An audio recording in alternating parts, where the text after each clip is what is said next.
आंदोलन की चिंगारी छात्रों ने लगाई अपने हक के लिए, लेकिन उसकी गर्मी में राजनीतिक पार्टियां अपनी रोटी सेंकने लगीं। जंतर मंतर से उठी एक आवाज़ पूरे देश में गूंजने लगी। छात्र 3 दिन से अपनी मांगों को लेकर प्रोटेस्ट कर रहे थे। यह आवाज़ देश के हर उस इंसान तक पहुंची जो देश के भविष्य की शिक्षा व्यवस्था को लेकर चिंतित था।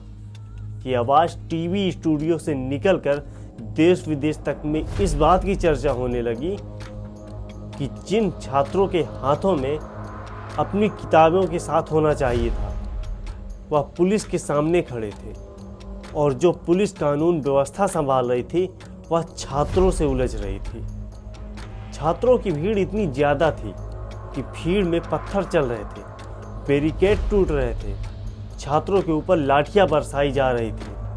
पुलिस के लाठीचार्ज से छात्र इस तरह घायल हो रहे थे कि मोबाइल फ़ोन, टीवी पर जो प्रोटेस्ट की वीडियो देख रहा था, उस हर हिंदुस्तानी का दिल कांप रहा था कि वाह रे मोदी सरकार। लोग कह रहे थे कि इस दिन को कभी हम भूलेंगे नहीं। और ये सवाल इतना महत्वपूर्ण है कि जो पिछले 3 दिनों से सड़क से संसद तक जो दिख रहा था, वो भारत में 30 से 40 सालों के बीच में कभी दिखा ही नहीं। नेपाल, बांग्लादेश, श्रीलंका में जो हुआ था उसकी झलक दिखाई पड़ रही थी। उस प्रोटेस्ट की बू आ रही थी।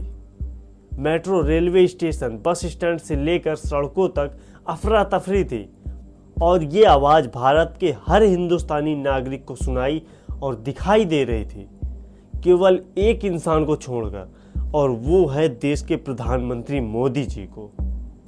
अब यहाँ पर सवाल उठता है कि अगर देश के कोने कोने के बच्चों के प्रोटेस्ट की आवाज़ें सुनाई दे रही थी, संसद के बाहर बच्चों के ऊपर लाठियां बरसाई जा रही थी, तो बच्चों की आवाज़ें गूंज रही थी, तो क्या मोदी जी आपको तनिक भी बच्चों की चीख पुकार सुनाई नहीं दी? और अगर सुनाई दे रही थी तो आप चुप क्यों थे? और ये 1 या 2 दिन का मामला नहीं है ना मोदी जी।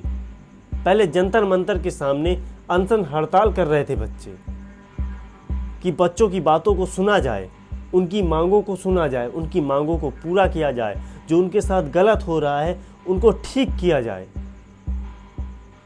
लेकिन आपने नहीं सुना। देश के छात्र अलग अलग राज्यों से 20 जुलाई को जब शांतिपूर्वक अपनी मांगों को रखने के लिए संसद मार्च करने वाले थे, तब भी आपने अपनी चुप्पी बनाए रखी। लेकिन जब बच्चों के ऊपर लाठियां बरसाई जा रही थी, बच्चों के ऊपर आंसू गैस के बम मारे जा रहे थे, तो आप चुप क्यों थे? आप ही के हैं ना बच्चे। बच्चे पहले दिन पिट रहे थे। वो नेपाल, बांग्लादेश या श्रीलंका वाला सीन नहीं क्रिएट करना चाहते थे। वो चाहते थे कि हमारी बातों को सुना जाए। वो चाहते थे कि हमें अपने देश की कानून व्यवस्था को अपने हाथ में नहीं लेना चाहिए, और ना लेना पड़े। उस दिन किसी छात्र का सिर फूट रहा था, तो किसी के हाथ में चोट आ रही थी, तो किसी के शरीर में लाठियां पड़ रही थी, तो आप चुप थे। लेकिन जब दूसरे दिन आपकी पुलिस बच्चों के ऊपर लाठियां बरसाई, तो बच्चों से गुस्सा उनका थामा नहीं गया, और उन्होंने भी पुलिस के साथ वही सलूट किया जो उन्हें ठीक लगा। और तीसरे दिन भी बच्चों ने वही किया जो उन्हें ठीक लगा। लेकिन एक बात बता दें मोदी जी, ये बच्चे किसी पार्टी के नहीं थे, ना ही पैसे देकर ये बुलाई गई भीड़ नहीं थी।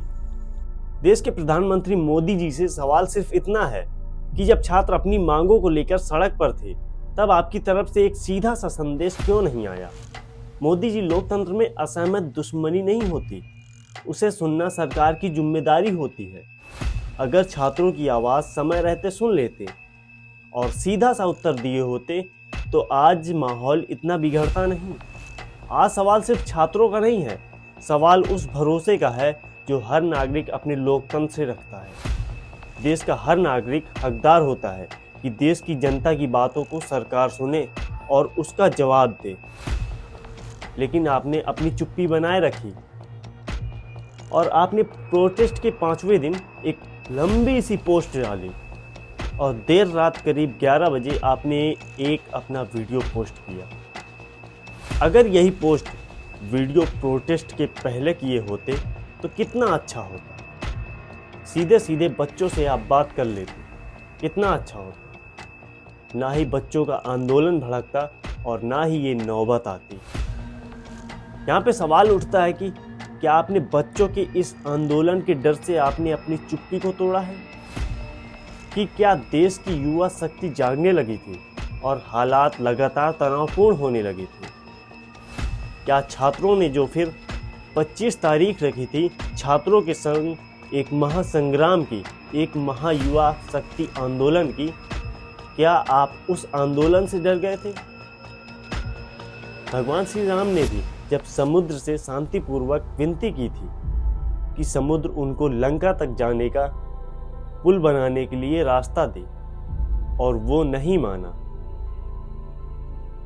और फिर बाद में मजबूर होकर भगवान श्री राम को अपना धनुष बाण उठाना ही पड़ा था। क्या आप भी उसी प्रकार युवा शक्ति से डरे हैं? और अगर डरे हैं तो थोड़ा पहले डर जाना चाहिए था, क्योंकि बड़ी देर कर दी।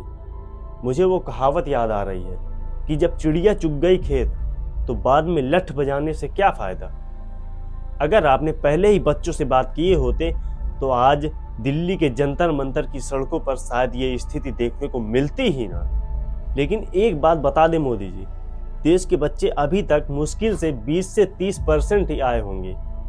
अगर कहीं 70 से 80% बच्चे महाआंदोलन में आ जाते तो शायद दिल्ली का नज़ारा थोड़ा और ही अलग दिखाई देता। आज देश यह नहीं पूछ रहा कि कौन सही है कौन गलत, सिर्फ इतना जानना चाहता है कि जब छात्र जवाब मांग रहे थे सीधे सीधे, तब देश के प्रधानमंत्री की सरकार क्यों चुप थी, आप क्यों चुप थे?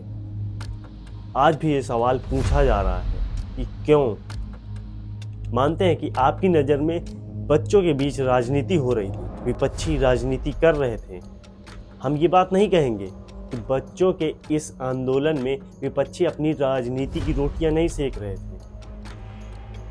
हम भी कहते हैं कि बच्चों के आंदोलन में राजनीति हुई है, लेकिन जब आपको पता था कि बच्चों के साथ राजनीति हो रही है तो आपने अपने राजनीति के चक्कर में बच्चों को बीच में क्यों घसीटा? ये तो बच्चे थे ना मोदी जी, आप सीधे बच्चों से ही बात कर लीजिए। कितना अच्छा होता। बच्चों के सामने नहीं आना चाहते थे, कोई बात नहीं, आप 5 से 10 मिनट के लिए सोशल मीडिया पर लाइव आ जाते तो शायद ये दिन ना देखना पड़ता। लेकिन ठीक है, जो भी हुआ ठीक है।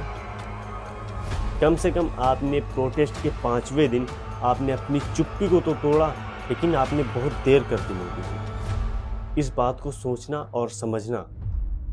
धन्यवाद।